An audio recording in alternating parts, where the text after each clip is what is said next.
estratégia para falar dessa historiografia produzida no século XVIII na América Portuguesa, eu optei por concentrar a análise em duas academias ilustradas, né? Duas academias científicas centradas na área da história, no problema da história, ou seja, academias que têm como projeto escrever uma história da América Portuguesa no século XVIII, e em vez de me centrar na obra, né, nos escritos de um historiador ou de outro. Né? Os grandes historiadores desse momento, como Rocha Pita, por exemplo,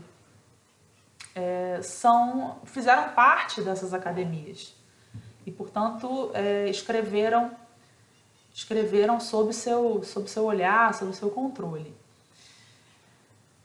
Mas a gente, talvez seja mais interessante a gente falar das academias como um todo, né? Qual era o projeto que orientava essas instituições que surgiram aí no século XVIII em contextos diferentes, né? Enquanto a Academia dos Esquecidos, né, tem um nome engraçado, surgiu em 1724 e durou apenas um ano, né? Fechou em 1725, a Academia dos Renascidos, a Academia Brasílica dos Renascidos, que como se chama, surgiu em 1759 e durou muito mais tempo, né? Produzindo muito mais textos, muito mais reuniões, dissertações e memórias, né? Como eles chamavam, a maior parte dos seus trabalhos. E portanto, a gente vai se concentrar nessas atividades desses acadêmicos aí do século XVIII, que em sua maioria eram padres, né? Sabe-se que havia em torno de 142 membros na Academia dos Renascidos. A maior parte deles era de clérigos, mas também havia alguns nobres, né? Homens que não faziam parte da igreja. Uma coisa importante, né, para a gente iniciar esse estudo é entender um pouco o contexto intelectual em que essas academias surgem. Né? Vamos lembrar que o que está acontecendo no século XVIII como um todo? É o momento da Ilustração, né? Um momento já, isso é importante, né? Um momento já em que as trocas intelectuais entre Europa, entre os próprios países da Europa, entre a Europa e a América, já estão ficando mais intensas, né? Você já tem uma circulação de livros um pouco maior, né? Você já tem uma circulação de ideias mais importante nesse momento e, portanto, você tem já um cenário comum, né?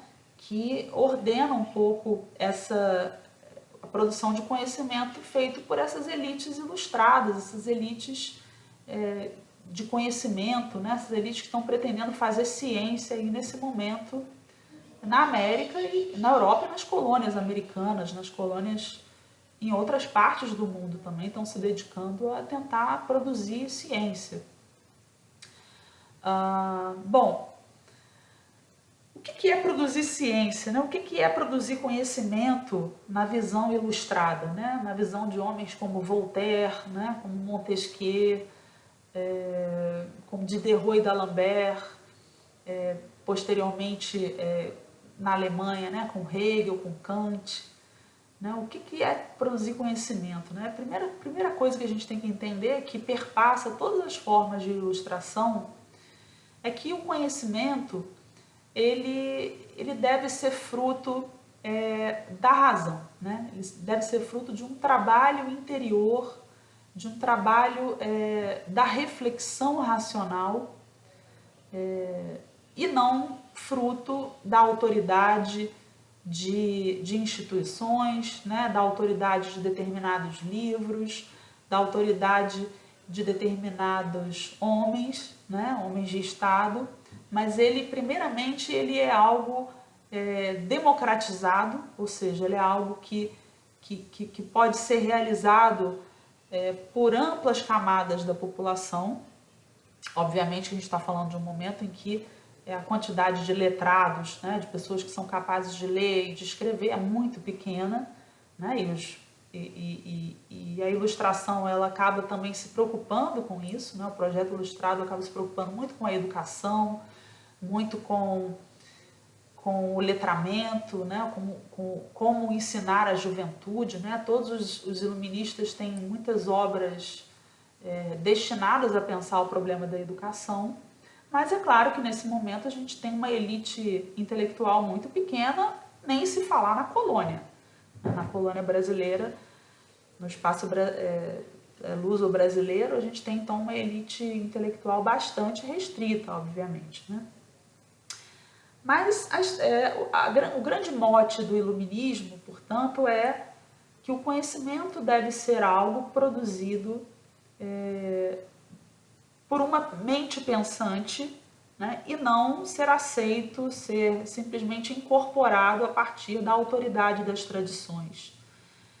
A simplicidade da razão, o pensamento simples, o pensamento puro, né, que está disponível, né, para todo homem que queira pensar, todo homem, né, não necessariamente as mulheres, mas a gente poderia fazer essa discussão também, que houve um feminismo iluminista também, né? Você teve o Lampe de Gouges, né, no final do século XVIII, na França, que ficou bastante conhecida pela defesa dos direitos das mulheres, mas de modo geral acreditava-se que o pensamento ele é algo que está disponível para todos os seres pensantes, né? Todos os homens pensantes, ele é algo universal e não está restrito, não deve se confundir, portanto, com a autoridade das tradições e das instituições, né? Da igreja especialmente, mas não apenas da igreja, né? Da autoridade dos príncipes, dos reis, daqueles que têm poder político.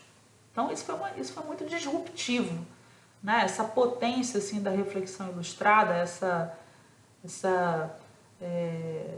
esse potencial questionador foi extremamente importante e chega aqui na América.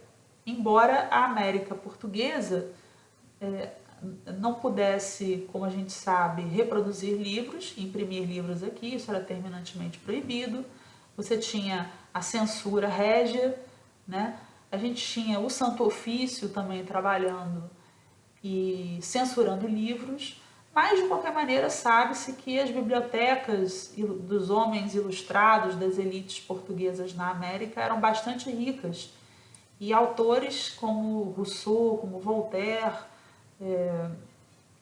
circulavam, e muitos outros, né?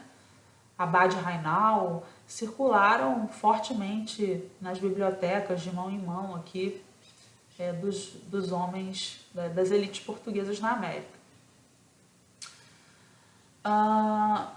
Havia, portanto, né, já um comércio literário, né, uma noção assim, de um cosmopolitismo literário e do conhecimento muito grande no século XVIII. Claro que muito pequeno comparado a hoje em dia, né, que a gente tem uma circulação de informação e conhecimento impressionante, mas você já tem o que se chamava na época de comércio literário. É muito interessante, né, porque no momento em que o comércio se torna algo tão importante, né, com essa mundialização das trocas, com a expansão ultramarina, a expansão do comércio, enfim, a partir do século XVI, mas no século XVIII isso está exacerbado, a gente tem também essa expressão muito importante naquele momento, que é a expressão comércio literário, né, como que as ideias e a possibilidade do questionamento ilustrado estão em voga, né, estão percorrendo as diversas partes do globo. Uma outra questão importante do iluminismo é que o iluminismo, pela primeira vez, assim, tenta produzir uma separação, uma fronteira clara entre aquilo que era o verdadeiro conhecimento e aquilo que seria a oratória, ou seja, a arte de falar bem, né? A retórica, a arte de persuadir, que pode ser escrita ou oral, né? Algo que tradições, né, que também eram tradições de produção de conhecimento, formas de produção de conhecimento, que tiveram uma larga história de séculos, né, no pensamento europeu, mas que teriam que ter um fim, segundo a ilustração, né? Quer dizer, a retórica, a disputa de ideias, né? O diálogo, todas essas estratégias retóricas e de persuasão não são conhecimento necessariamente para os iluministas, né? A gente pode ser persuadido de coisas erradas, né? Retoricamente é possível persuadir, é preciso convencer através de argumentos sofisticados e interessantes, mas ao mesmo tempo não se chegar à verdade.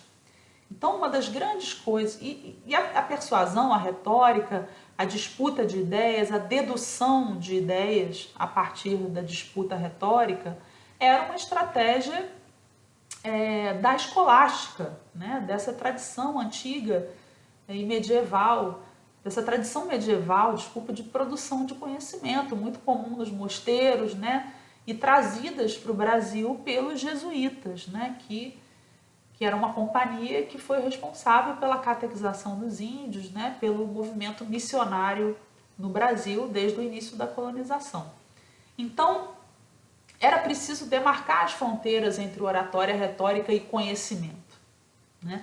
O conhecimento deveria vir da verdade, isso não apenas no campo da história, né? O conhecimento, inclusive no campo das ciências naturais, da história natural, como se chamava na época, né? O conhecimento ele trabalha com a verdade, com a prova, né, com a crítica documental, com a experiência e com o método, né? Ele não diz respeito a uma estratégia de oratória, uma estratégia erudita apenas, mas ele trata da verdade produzida a partir da crítica e do método. Então, todas aquelas discussões filosóficas, né, eram muito consideradas estéreis, né, pelos ilustrados portugueses e europeus em geral. Aquelas disputas intelectuais entre os padres da igreja, né, eram vistas como algo inútil, algo bastante ultrapassado, né? Tem uma questão geracional aí, né? Os ilustrados são os jovens, né, que estão querendo mudar o conhecimento produzido naquele momento. Em vez dessas discussões estéreis, como eles diziam, era preciso, portanto, partir para uma atitude mais pragmática, né? E para uma verdade produzida a partir de provas. Os conhecimentos devem ser úteis e verdadeiros, a partir de, né, em primeiro lugar. Daí o profundo interesse pela natureza humana e pela natureza do mundo, né? Pelo mundo natural em volta. Um profundo interesse pela diferença também entre os povos. O conhecimento dos povos não europeus se torna cada vez mais, especialmente para as nações que têm contato direto através do processo de expansão e colonização com outros povos, esses povos tornam-se um objeto cada vez mais de interesse e de aprendizado, né? O gênero humano, como se dizia, torna-se a diversidade do gênero humano, ao mesmo tempo a diversidade na unidade, né? Porque os iluministas acreditavam que o gênero humano, embora diverso, ele no final, em última instância, ele é um só, né?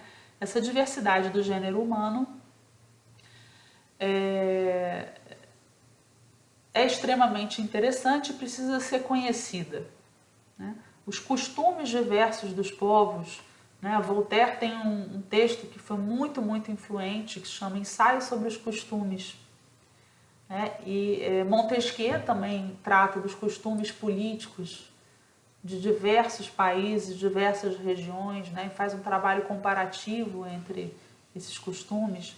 Então, a diversidade do gênero humano passa a ser um interesse muito grande dos iluministas, né?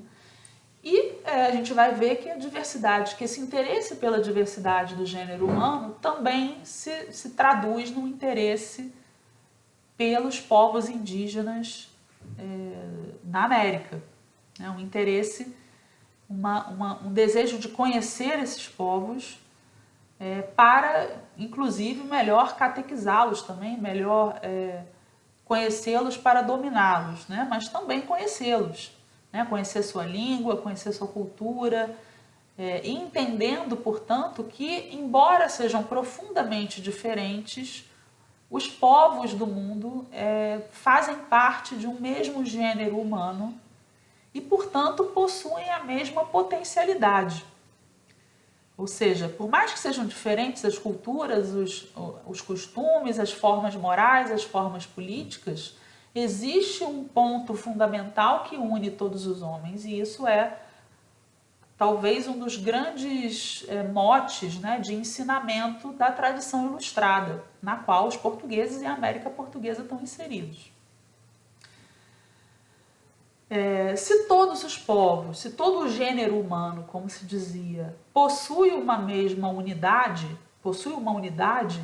então todos os povos, por mais que pareçam atrasados, né, entre aspas, por mais que estejam atrasados, entre aspas, eles têm a possibilidade do aperfeiçoamento, como se dizia. O aperfeiçoamento, o desenvolvimento, futuramente o conceito de progresso, foi central para a ilustração. Foram conceitos centrais para a ilustração, ao dizer claramente que todos os povos, que o gênero humano é capaz de se desenvolver, né, de progredir, de sair do seu estado mais próximo da natureza, simples, e se transformar e se complexificar cada vez mais, né, rumo a uma universalidade, a uma complexificação cada vez maior de sua existência. Bom, tudo isso está na cabeça desses letrados, né? Isso é uma primeira coisa desses homens que vão tentar produzir a história da América Portuguesa no Brasil. Então essa é uma primeira vertente, uma primeira influência, né? Um primeiro conjunto de referências que esses homens, que esses acadêmicos brasílicos, né? Os esquecidos primeiros, renascidos depois, que eles têm, né? Uma referência da qual eles partilham, que vai ser central na sua escrita da história. As academias elas pulularam por toda a Europa e por toda a América. A América Hispânica também era cheia de academias letradas, mais até do que no Brasil, né? E as academias científicas e as academias de história foram um fenômeno na Europa e também na América. Então essas academias não são assim uma exceção ou algo... Bom, tem um contexto de Portugal também importante para a gente entender o que está acontecendo na América Portuguesa, né?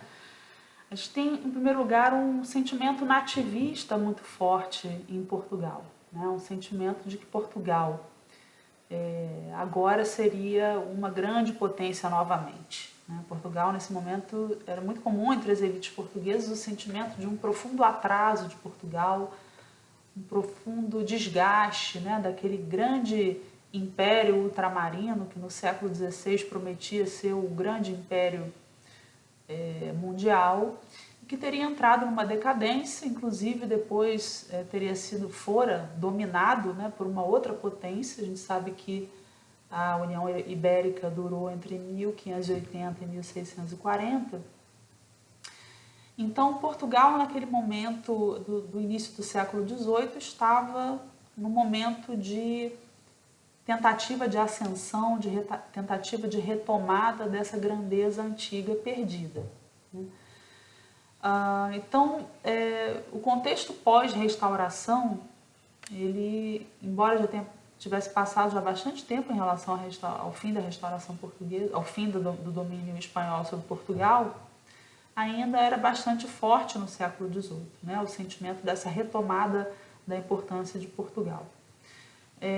A partir da segunda metade do século XVIII, a gente tem também as reformas pombalinas, né? Dom José I chega ao poder e traz o seu ministro, seu super-ministro, Marquês de Pombal, inicia uma série de reformas com o objetivo de fazer com que Portugal retomasse o poderio sobre o seu império, fazer com que Portugal, através da iniciativa estatal e do controle mais forte do Estado sobre os seus territórios, retomasse então o seu lugar de grande potência mundial, né?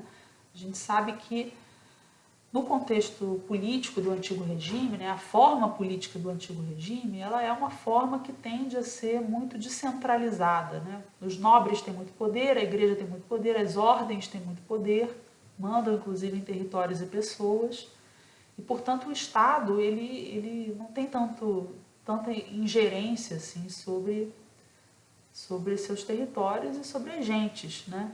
O mesmo se dava nas colônias, né? A colônia de Portugal não conseguia ter o necessário controle administrativo, burocrático e econômico sobre as colônias portuguesas. Então, Pombal chega com o objetivo de tentar mudar esse quadro, né? De tentar fazer com que Portugal tome de fato o pé do seu território, em especial do território brasílico. Para isso, o que era necessário, né? Era necessário conhecimento, né? Era necessário que Portugal, de fato, conhecesse os povos e os territórios dos seus domínios. E aí entra a ciência, né? A ciência, então, na cabeça do projeto, dentro do projeto pombalino, né, como a gente costuma chamar, ela tem uma função muito prática, né? A ciência, na visão das elites portuguesas, e vamos lembrar que os brasileiros, né, a elite brasileira, ela se vê também como parte, né, de uma elite portuguesa, vê o conhecimento como esse conhecimento prático que vai ajudar Portugal a sair do buraco, né, que vai ajudar Portugal a se tornar novamente aquele grande império que se imaginava, pelo menos, que tinha sido no passado. Então, era muito comum, né, as elites se verem num grande processo de decadência e de retomada, né? Inclusive o sentido do tempo, né, da temporalidade, da forma como se percebia a história naquele momento, tinha muito a ver com esse sentimento de decadência e retomada, né? Decadência e recomeço. Então, Portugal estaria aí nesse século XVIII, dentro dessa visão de história, num processo de recomeço, né? De retomada do seu ascendente, né? Do seu crescimento e da sua importância.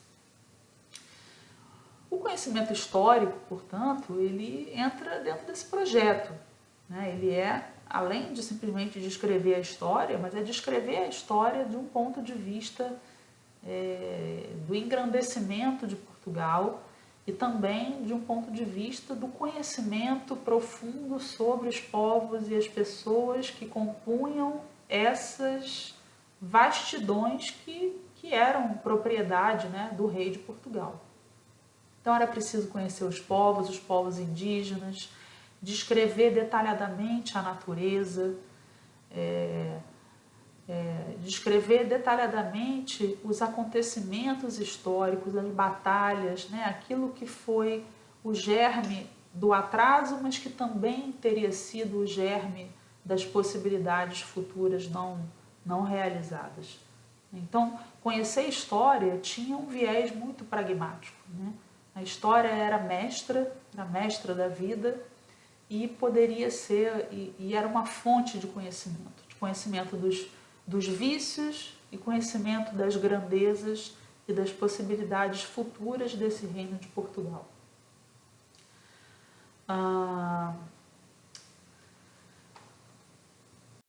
Bom, o que faziam essas academias, né? Essas academias, em primeiro lugar, elas pretendiam, as academias de história propriamente, né? Claro que nem tudo se resumia à história. Em Portugal você tinha as academias de ciências de Lisboa, havia academias, pesquisas científicas que não eram na área de história. Mas no nosso caso aqui a gente vai se concentrar na questão da história, né? O que faziam essas academias? O grande objeto, né, que essas academias pretendiam produzir em algum momento seria uma história geral da América Portuguesa, né? Produzir uma história minuciosa, erudita, rigorosa, né, dos fatos que compunham essa história da América portuguesa, essa história de Portugal na América, né? Essa história do projeto português fora de Portugal, na América. Para escrever essa história da América portuguesa, e a Iris Cantor, na primeira parte do texto, ela fala bastante sobre isso, né? Sobre a forma de escrever essa história portuguesa, história da América portuguesa, o método apropriado. Então, o método apropriado, segundo os acadêmicos, que eram em torno, não sei se eu já disse isso, mas de uns 140 homens, né? Era, primeiramente, produzir o que eles chamavam de memórias e dissertações, né? O que eram essas dissertações? Elas eram dissertações sobre temas específicos, né? Usando documentos específicos, produzindo conhecimentos factuais importantes a partir de documentação sobre determinada região, determinado problema, determinado tema, para que futuramente tudo isso se juntasse, né, na escrita de uma grande e vasta história da América Portuguesa. Então, o que caracterizavam aquilo que eles chamavam de memórias e dissertações, né? Elas eram caracterizadas justamente pelo fato de serem um pré-requisito, uma primeira fase do que seria depois a verdadeira escrita da história. Então, ali nas dissertações e memórias estavam colocadas as hipóteses, as dúvidas, as disputas ainda historiográficas, mas acreditava-se que futuramente, né, em algum momento, depois que todos os documentos estivessem catalogados, todos os mapas estivessem catalogados e conhecidos, né, que todas as regiões estivessem devidamente conhecidas através das dissertações e memórias, aí então se escreveria a verdadeira história. E essa verdadeira história, ela não tinha dúvidas, né? Ela não tinha disputas historiográficas, pois ela seria a história final, basilar, né, da América Portuguesa, da expansão portuguesa e da América Portuguesa. Então eles pensavam, a grande contribuição dos esquecidos e dos renascidos seria produzir esses estudos, né, a gente poderia dizer, baseados em fontes, para que depois os historiadores do futuro pudessem olhar para toda essa documentação, todo esse material produzido e aí sim produzir uma história da América Portuguesa. Eles se preocupavam muito em definir o que era história, né? Quer dizer, tentar separar um pouco o que é verdade, o que é história, do que é filosofia, do que é poesia, do que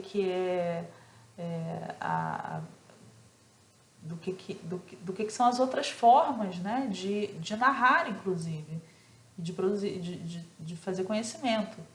Então a história não poderia se confundir jamais com a filosofia, com a poesia épica, né, a poesia das guerras e das batalhas. Porque ela teria que narrar propriamente os fatos tais como eles aconteceram, sem inventar nada, né, sem exagerar nas estratégias retóricas e sendo o mais fiel possível ao passado, né? Isso é muito importante, né, porque o Ocidente tem uma larga tradição da poesia épica, né, que vem lá de Homero, que vem dos antigos, e que era uma forma também de conhecimento histórico, né? Uma heroicização muito grande dos personagens, né? Com muitas invenções, né? Aquilo que era visto como invenções nesse momento, com um descuido que era visto também pelos acadêmicos, né? Como um descuido em relação aos fatos, etc. Então, era preciso separar muito bem isso, né? A história ela precisava de documento, ela precisava de confrontação de hipóteses, né? De confrontação com o documento também, ela precisava de contextualização, de datações precisas, de um entendimento claro daquilo que as fontes queriam dizer, né? De uma dúvida teórica, né? Em relação às fontes, aos documentos. E para isso, para fazer essa crítica documental, por exemplo, os acadêmicos já dispunham dos métodos necessários, né? Desde o século XVII, a gente já tem a diplomática, né? Que é a técnica de autenticação de documentos, através de uma série de comparações, né? De comparações com documentos semelhantes, de conhecimentos históricos, é possível dizer se um documento é verdadeiro ou não. Então a gente já tem livros, né, técnicos, né, sobre aquilo que ficou conhecido como diplomática, essa técnica de autenticação de documentos. Ao mesmo tempo também, no século XVIII, a gente já tem as técnicas de organização de arquivo. Então o arquivo já é mais próximo do arquivo moderno, né? A heurística, né, que é a ciência da organização, da catalogação dos arquivos, já está em marcha. E os arquivos já podem ser organizados de uma maneira muito mais moderna do que até então vinham sendo, né? Antes do arquivo moderno, né, no século XVII, XVIII, a gente tinha uma tradição que era a tradição dos colecionadores e antiquários, que eram homens de ciência que nos séculos XV, XVI e XVII, na verdade isso nunca acabou propriamente, né?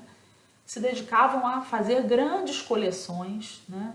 Mas sem coleções de coisas antigas, de animais exóticos, de moedas, de documentos antigos, de pergaminhos, de pedaços de relíquias bíblicas, pedaços da cruz de Cristo, por exemplo, mantos de santos, pedaços, animais extintos, fósseis, enfim. O humanismo, né, dos séculos XV e XVI foi muito prolífico nesse interesse profundo pela natureza e pela história, especialmente pela história antiga, né?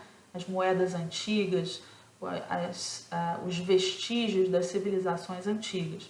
Porém, não havia um método de catalogação, né? Era muito mais uma coisa de colecionador do que propriamente um arquivo.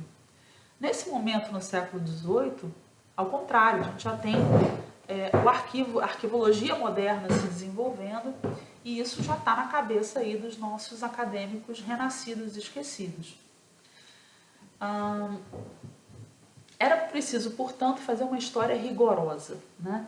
Isso é mais importante. E para fazer essa história que era considerada rigorosa, verdadeira, atenta aos fatos e aos documentos, era preciso lançar a mão dessas técnicas modernas que aquele momento histórico já disponibilizava. Bom, mas aí vocês devem estar pensando, nossa, então os acadêmicos renascidos e esquecidos eram extremamente modernos, né? Eram verdadeiros cientistas contemporâneos, né? Preocupados com a verdade, com o método. Mas, ao mesmo tempo, havia outras tradições que informavam aquelas mentes também, né? Que participavam ali daquela escrita da história e que eram muito diversas desse iluminismo científico que está se desenvolvendo aí na Europa.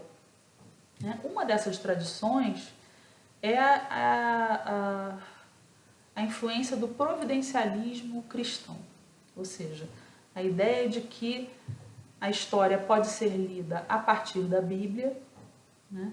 E que a história segue, portanto, um caminho. E esse caminho, de alguma forma, pode ser lido a partir da Bíblia, pode ser conhecido a partir das referências bíblicas, né? Um grande livro que influenciou muito o pensamento dessas elites intelectuais brasileiras, luso-brasileiras, né? Foi o livro do Padre Antônio Vieira, chamado História do Futuro. Não é o livro da Miriam Leitão. Miriam Leitão também, a economista, também lançou um livro chamado História do Futuro, mas é um livro do Padre Antônio Vieira, que era um padre jesuíta, que escreveu no século XVII uma série de escritos, um dos maiores intelectuais, né, da história da humanidade, o Padre Antônio Vieira, escreveu sermões, né, sobre os mais diversos assuntos filosóficos e teológicos, e escreveu esse livro, que foi escrito, na verdade, em 1649, entre 1649 e 1664, mas que só foi publicado em 1718. Né? Então esse livro teve extrema influência entre as elites ilustradas luso-brasileiras. Né? O primeiro livro, são 2 livros, né, a História do Futuro. O primeiro livro, então, ele faz uma defesa desse projeto, escreveu uma história do futuro, uma história daquilo que não aconteceu, mas daquilo que acontecerá, né? Aquilo que a providência diz que acontecerá. O providencialismo, portanto, é isso, né? Ele é uma história voltada para o futuro, né? Voltada para a profecia, né? Para dizer aquilo que irá acontecer a partir dos pontos, né? A partir dos desígnios que a Bíblia nos oferece. Então, no primeiro livro, ele defende esse projeto, né? E ele mostra como que grandes conhecimentos foram produzidos a partir de adivinhações sobre o passado. Né? Então, quando Moisés, por exemplo, recebeu de Deus os ensinamentos, ele também ele profetizou aqueles ensinamentos, né? sobre a origem do universo, sobre a origem de todas as coisas, sobre a gênese do mundo. Né? E esses ensinamentos também não são, digamos, segundo Vieira, eles não são puramente racionais e frutos da experiência. Portanto, se a Bíblia mostra, né, que o conhecimento do passado, digamos assim, né, o conhecimento daquilo que já passou, do início dos tempos, foi adquirido a partir de uma forma profética, né, de uma forma não baseada na experiência, por que não também uma história do futuro? E aí, depois de fazer esse prolegômeno, né, ele parte então para o livro 2, em que o padre Antônio Vieira vai tentar, a partir da leitura da Bíblia, tentar entender o que a Bíblia diz, né, que nos permite imaginar o que será o futuro. Né? Porque a Bíblia não fala só sobre o passado, né? Mas teria ali vestígios, lances, ideias que falariam já de uma previsão do futuro da história da humanidade, de um caminhar da história da humanidade e do futuro dessa história. Bom, então ele vai lá para o livro de Daniel, na Bíblia, e Daniel tem uma certa passagem, né, em que Daniel descreve um acontecimento, né, um fato que aconteceu na Babilônia, né, o que hoje é o Iraque, em que o rei, né, Nabucodonosor II, ele teve um sonho, né, acordou muito agitado, acordou muito nervoso, não se lembrava do próprio sonho, né? E aí ele chama os sábios, né, do seu reino e pede a eles que, aos profetas, os sábios, os adivinhos, né? Era muito comum isso, né? Os reis, ao longo da história, trabalharem muito com adivinhos, e pede a eles que adivinhem o sonho que ele teve, né? Digam a ele qual foi o seu sonho. E os adivinhos dizem para ele, olha, nós podemos prever o futuro, mas não podemos prever aquilo que você sonhou, isso é impossível. Se você nos disser qual foi o sonho, nós podemos interpretá-lo, mas nós não podemos dizer aquilo que você sonhou.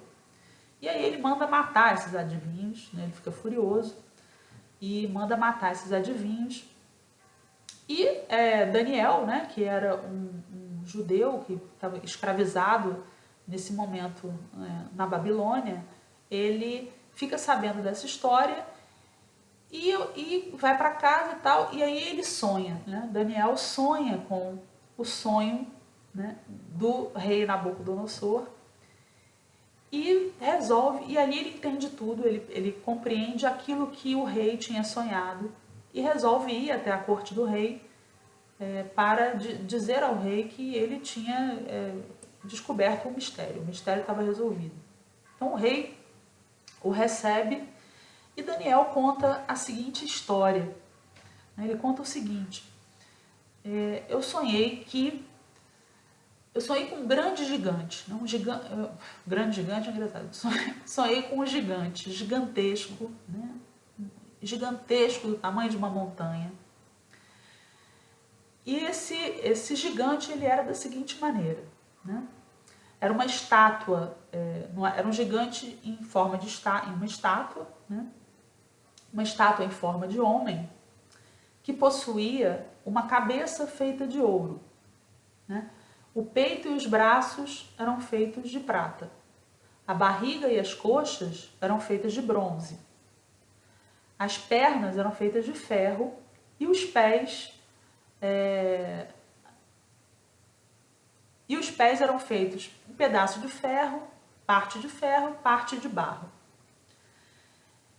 E o sonho continuava quando aparecia uma pedra que do nada era lançada sobre esse gigante, e essa pedra destruía esse gigante, transformava ele em pó, né, numa grande nuvem de pó, que depois se transformou numa montanha. E Daniel não ficou satisfeito apenas com expor o sonho que o rei Nabucodonosor tinha tido, mas também com interpretar esse sonho. Então, segundo Daniel, a interpretação do sonho era o seguinte, né? Esse sonho queria dizer o seguinte: a cabeça de ouro representava um império, né? Um império assírio. Os peitos e o braço de prata seriam os persas, o império persa. O ventre, né, a barriga de bronze representavam o império grego.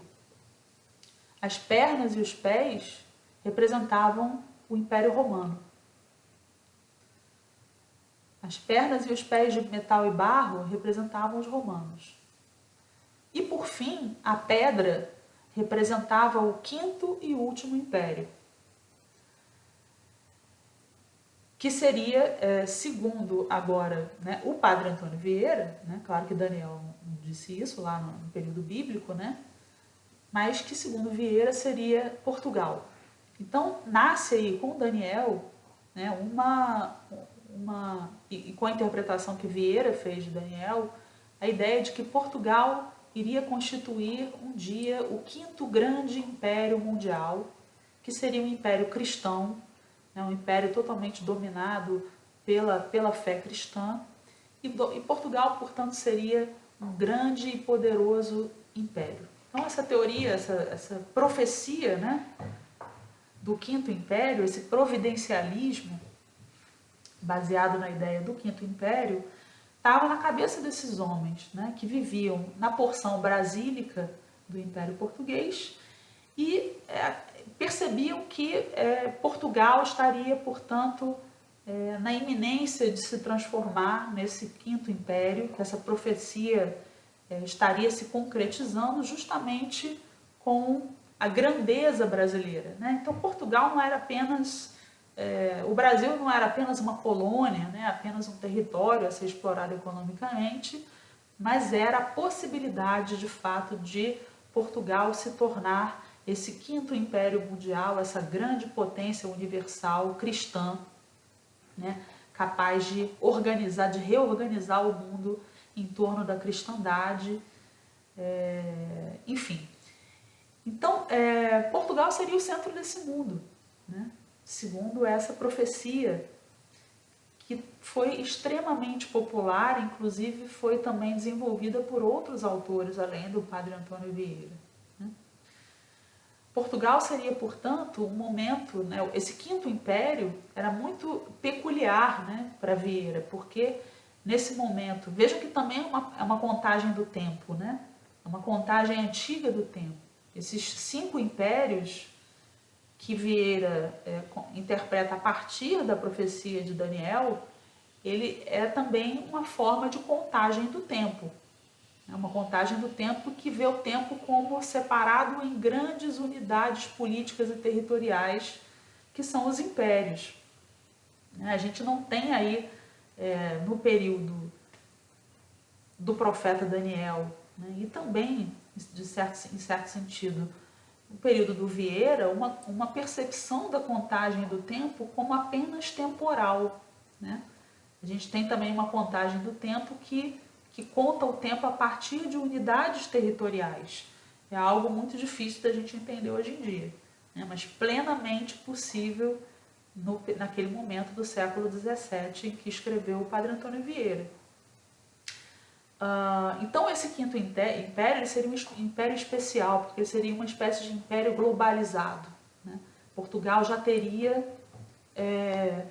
Portugal seria a cabeça, né, de um império em que o mundo todo, né, através das trocas comerciais, através das conquistas, através dessa interconexão mundial que o século XVII já demonstrava, a partir das grandes navegações, a partir das conquistas, seria, portanto, um momento em que o cristianismo se espalharia por todo o mundo. Então ele não seria apenas mais um império, mas ele seria um império final, em que a cristandade teria chegado ao seu ápice, ao seu momento final. Bom, além desse providencialismo cristão, né, colocado aí na figura do Padre Antônio Vieira, a gente tem também uma outra referência importante para entender a Academia dos Esquecidos e Renascidos, que é a referência da cronística da expansão.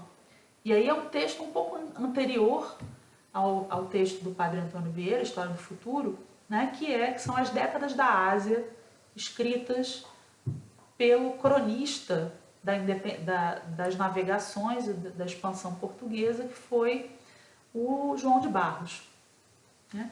O João de Barros, que era um homem, que era um intelectual, mas também um homem a serviço do rei, né? Que viajou por diversas partes do mundo, né? Trabalhando nas conquistas portuguesas, como emissário, né? Como homem público. Ele escreve esse texto que narra em detalhes todo o processo de expansão, a primeira fase da expansão portuguesa, né? João de Barros publica esse texto em 1552 e ele conta ali nesse livro a expansão à Índia, né? A expansão para o Oriente.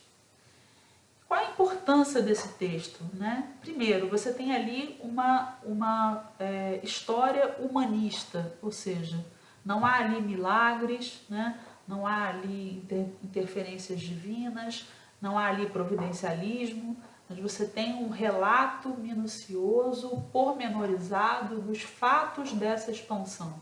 Os discursos que foram feitos, as decisões que foram tomadas pelos reis, né? O contato com os povos estrangeiros, né? O contato com os povos não europeus. Isso era de extrema importância naquela época, naquele momento. Porque a crônica do Fernão Lopes, do João de Barros, desculpe, ela traz pela primeira vez para o centro assim, do discurso histórico do século XVII, do século XVI, né? Ele escreveu o texto no século XVI, povos que não estão descritos na Bíblia, né? O Japão, a China, a Índia, né? São povos que não aparecem no texto bíblico. O texto bíblico, nesse momento, ainda era uma grande, importante referência para pensar a história, né? Então, o João de Barros, a crônica do João de Barros, ela apresenta em detalhes, né, uma porção do mundo que não está na Bíblia. E isso tem uma centralidade para o argumento dos nossos acadêmicos, da Academia dos Esquecidos e depois da Academia dos Renascidos, né? É possível, portanto, inserir na história da humanidade povos que não estão definidos e conhecidos pelo texto bíblico, né? A história não é exatamente o que está na Bíblia. É possível, portanto, que a América, que igualmente não era parte do conhecimento bíblico, ela se torne também um objeto historiográfico. Então, o João de Barros ele tem grande interesse também por isso, né? Porque essa descrição pormenorizada que ele faz da conquista da Índia, por exemplo, né? Do comércio com a Índia, né? Do processo de expansão em direção às Índias orientais, mostra que é possível que a América se torne também um objeto historiográfico. Vejam que isso não era claro ainda nesse momento, né?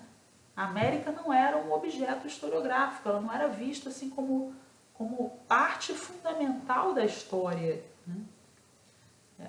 Essa história que inclui a América, que inclui povos fora da Europa, que inclui os novos continentes descobertos, ela está sendo escrita. E, inclusive, a grande função da academia é essa, né? Incluir, incorporar a América Portuguesa nesse grande discurso da história universal, nessa preocupação histórica, né? E transformando, portanto, essa região num objeto a ser estudado e conhecido, como parte dessa gloriosa história do mundo. Uma das preocupações centrais, como eu disse, dos acadêmicos luso-brasileiros era, primeiramente, transformar a América Portuguesa em objeto historiográfico, né? Ou seja, inserir a América Portuguesa nesse grande relato da história do mundo, né? Colocá-lo como um objeto, uma região importante a ser conhecida, a ser narrada, né? A fazer parte desse palco da história universal, da forma como se via a história universal naquele momento. E, portanto, igualar, digamos assim, a América Portuguesa com, quer dizer, parear, né, aquilo que eram as grandes referências históricas, o Império Romano, né, a Grécia Antiga, a história da Europa, a história da cristandade, né, a história do cristianismo, todas essas referências históricas, né, esses grandes povos históricos, essas grandes épocas históricas que existiam, né, sem referência à América Portuguesa, agora para esse iluminismo português e brasileiro deveria incluir também esses territórios novos descobertos por Portugal, né? Então, a primeira coisa, transformar a América em objeto historiográfico. Agora, a gente tem que entender a amplitude desse projeto, né? A gente está mexendo aí numa tradição historiográfica bíblica, né, em grande medida, muito dominada pela influência dos historiadores da Antiguidade Clássica, que obviamente nunca tinham ouvido falar em América Portuguesa, né? E, portanto, era preciso construir essa história, né, do zero. Era preciso, inclusive, chamar a atenção para a existência histórica desses povos e territórios descobertos aí na modernidade. Então, era preciso inserir, veja que projeto ambicioso, né? Inserir o continente americano e os seus povos, né, nessa grande genealogia histórica dos povos portugueses. Daí a importância do livro do Vieira, por exemplo, né? Nós não somos... A América Portuguesa não é simplesmente um lugar desprivilegiado, selvagem, né? Uma espécie de quintal do mundo, mas de lugar inferior em relação à Europa, mas a América deveria ser vista como parte da história universal com o mesmo grau de importância, né? Deveria ser conhecida com o mesmo grau de cuidado que a Antiguidade Clássica, que Grécia e Roma, que a história bíblica, etc., né? Então, a história da América faz parte da história universal e precisa ser conhecida.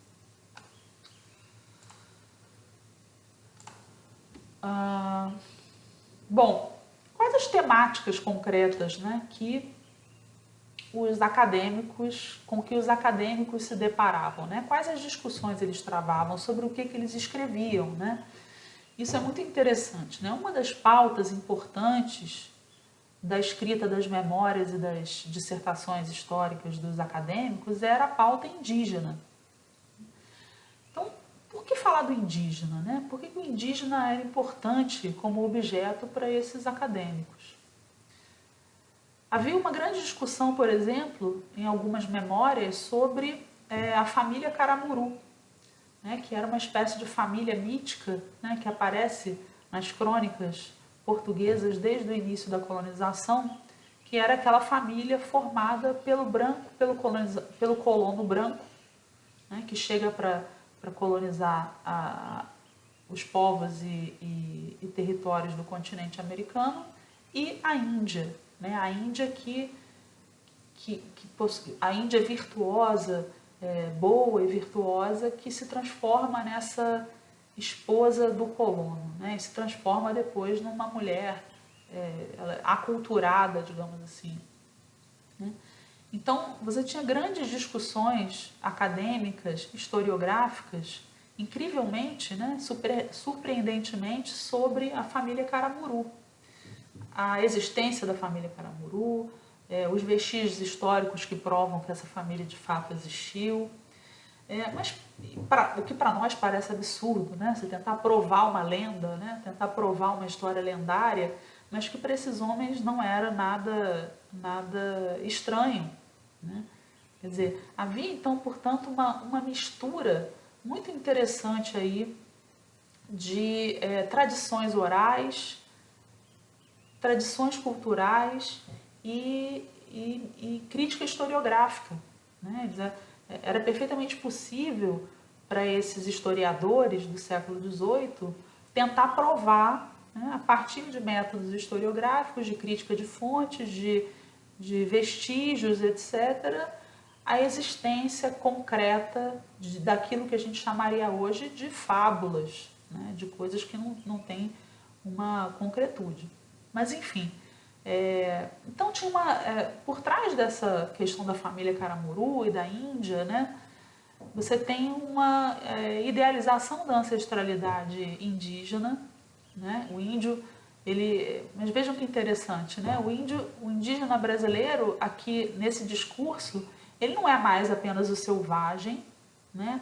Aquele que precisa ser destruído em guerra justa, como já foi anteriormente, aquele que é um diferente, que é um outro, que é um selvagem, mas na visão iluminista, esse indígena é alguém que possui todas as virtudes e talentos necessários para se desenvolver, né?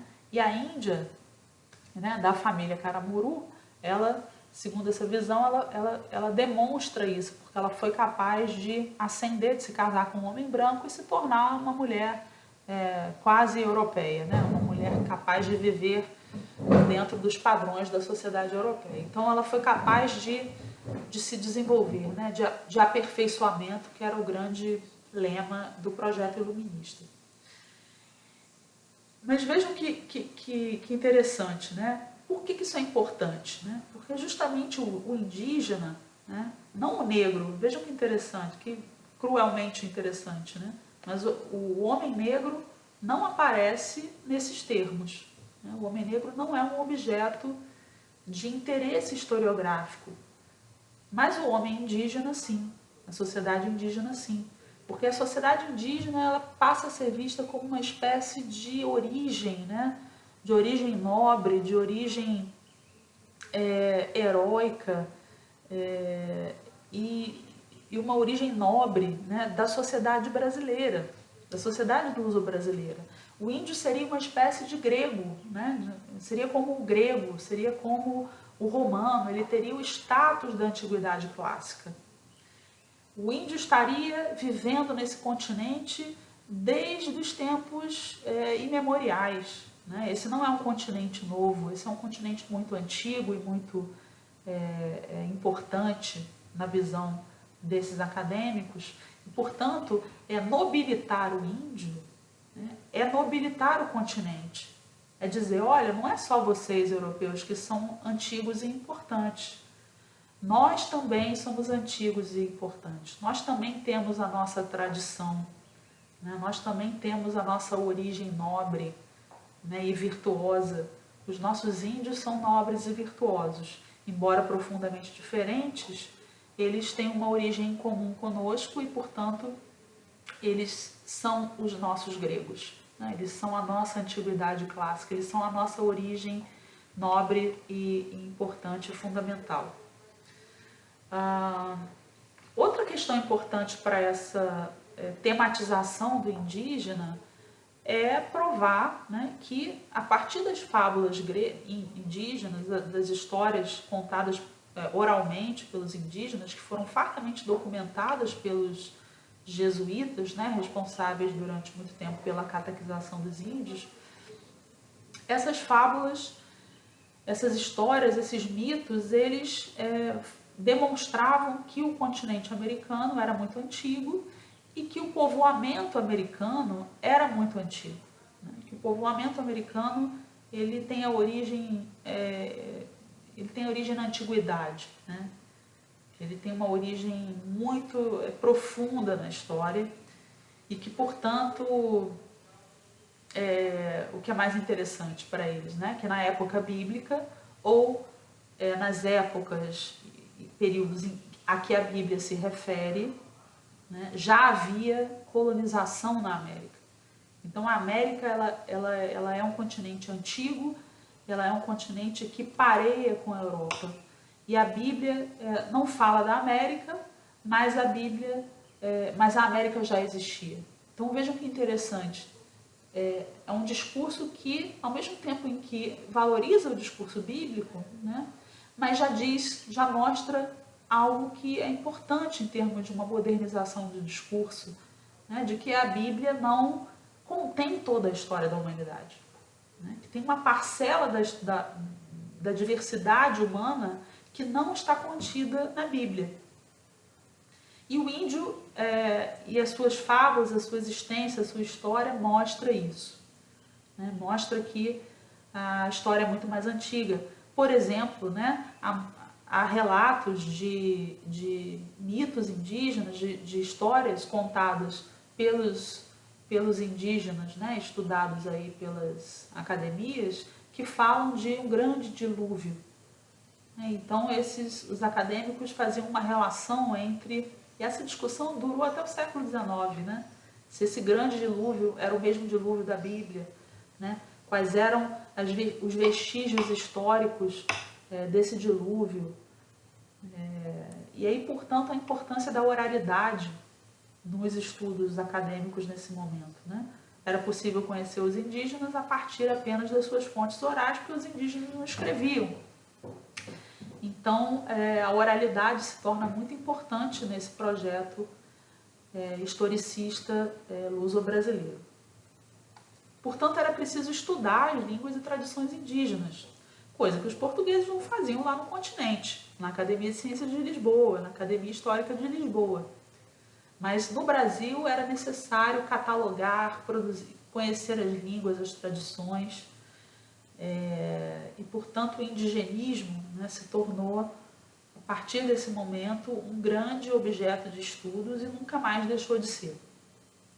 É claro que existe nesse interesse pelo indígena um interesse também pela aculturação do indígena, pelo domínio, né? E um interesse em transformar o índio num branco. O iluminista, o pensamento iluminista não é um pensamento que valoriza a pura diversidade, né? Mas que pensa a diversidade dentro da unidade.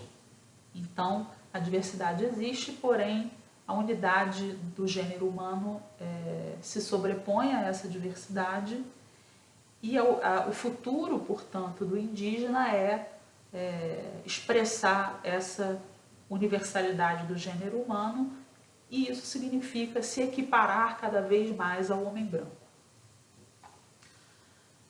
Uma outra discussão interessante e curiosa, né, é a discussão sobre a passagem do apóstolo São Tomé, né, pela América no período bíblico. Então havia uma grande conjectura histórica e um grande esforço documental, um esforço de pesquisa para encontrar os vestígios da passagem de São Tomé pela América.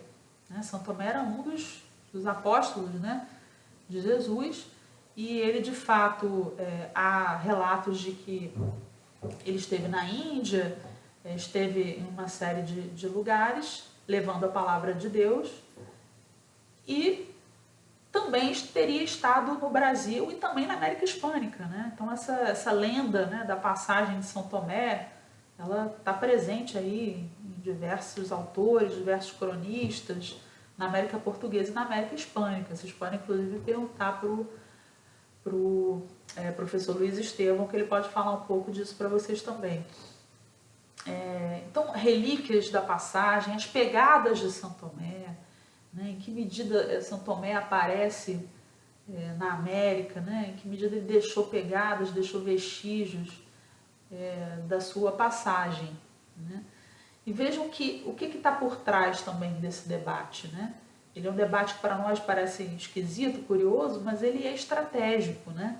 E se a gente consegue inserir a América dentro da história bíblica, né, dentro do período bíblico, do período da existência de Cristo, né, da primeira evangelização, é possível, portanto, mostrar a importância da América.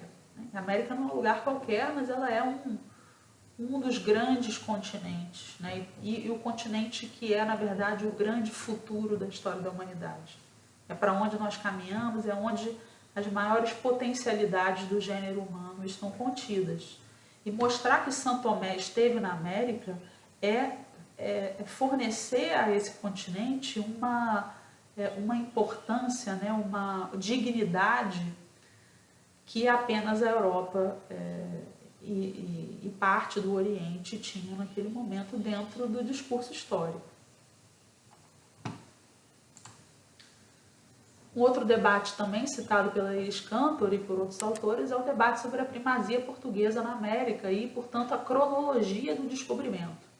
Será que os portugueses chegaram primeiro na América ou foram os espanhóis? Então, um grande debate, um grande estudo sobre a cronologia, sobre as datas específicas, né, em que Portugal teria chegado ao território americano e os espanhóis, enfim. Grandes debates sobre isso também. E, por fim, a gente tem também um debate a respeito, que perpassa, na verdade, todos esses, né? Mas, nas palavras dos próprios acadêmicos, né? Se os engenhos e a percepção dos habitantes da América eram mais perspicazes que os da Europa e outras partes do mundo. Então, é um debate, né, se aquilo que os primeiros habitantes da América, né, os indígenas, produziam como conhecimento, como artefatos, de fato era inferior ou superior àqueles produzidos no mesmo período na Europa. Então, está por trás aí também essa percepção da igualdade e da diversidade do gênero humano.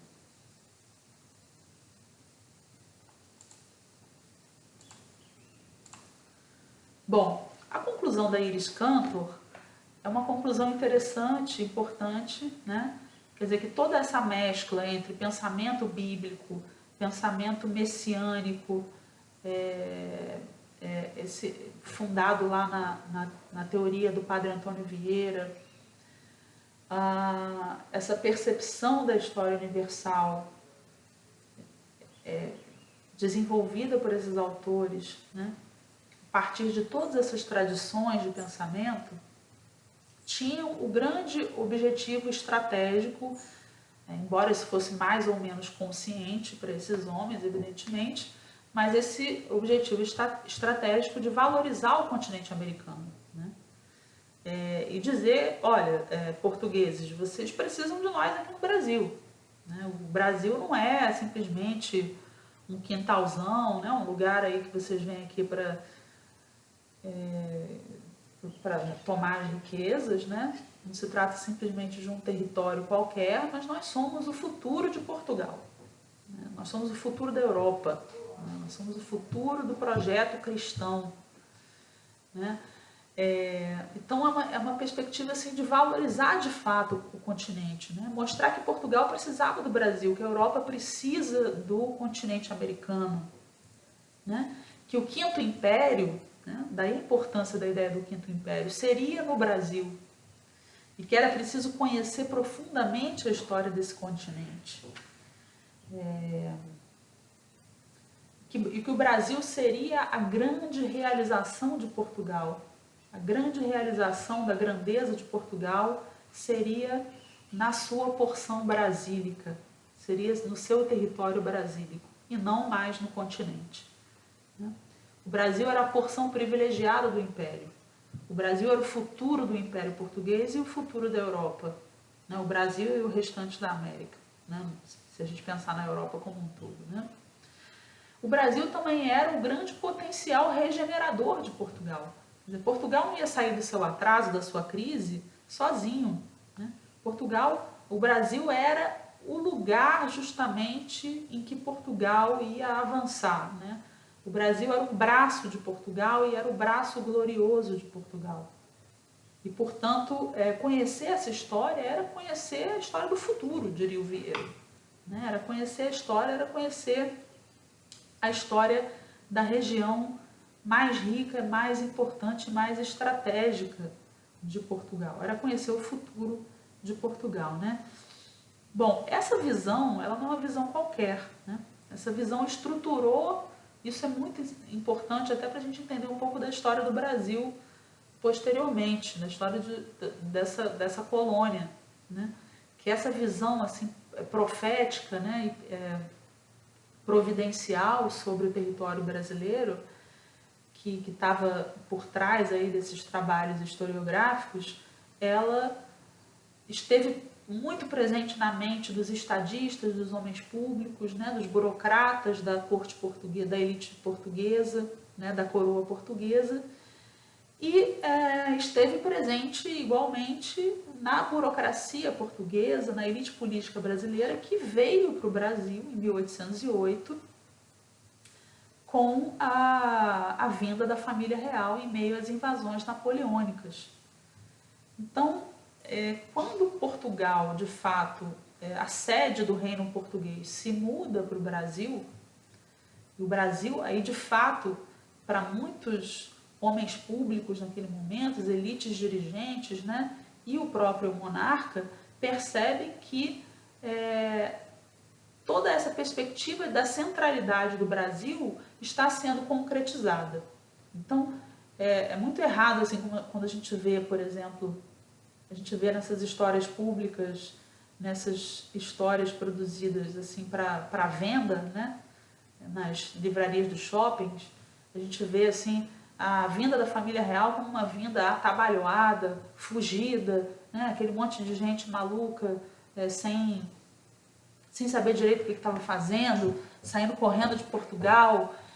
E de fato foi, eles foram fugidos e tiveram que sair muito rápido, mas ao mesmo tempo a perspectiva de que o Brasil era a saída para Portugal, ela sempre, ela desde meados do século XVIII, ela está muito presente na mente das elites portuguesas. Então não se trata de um acidente apenas, mas ele é um acidente, a vinda é acidental, mas ao mesmo tempo ela já estava preconizada, e ela foi até muito bem-vinda para uma parte da elite portuguesa. Então, grande parte da elite portuguesa achava que viu com muito bons olhos essa mudança da capital, do Império Português, de Portugal para o Rio de Janeiro, coisa que inclusive já estava sendo aventada há muito tempo. Mas é isso, gente. Então,